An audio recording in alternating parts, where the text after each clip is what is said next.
Замисляли ли сте се някога колко силни могат да бъдат нашите думи? Само с едно изречение можем да променим нечий ден или дори живот. Аз често си напомням колко е важно да внимаваме какво казваме, защото думите веднъж изречени не могат да се върнат обратно. Вярвам, че преди да кажем нещо, особено ако е негативно или може да нарани някого, е добре за миг да спрем и да помислим.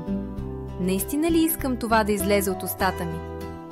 Научих, че когато дадем живот на една мисъл чрез думите, тя вече започва да съществува и да вибрира в света около нас.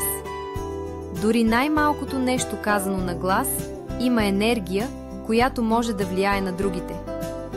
Представете си, например, как 100 монаси в синхрон пеят Ом.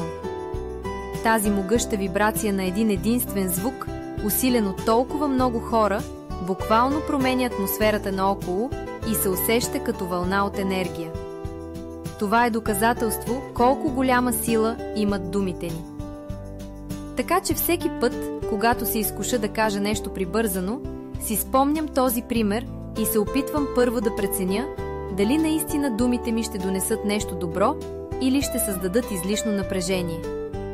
За мен това е начинът да бъда по-съзнателна и да използвам гласа си с повече любов и уважение към хората около мен.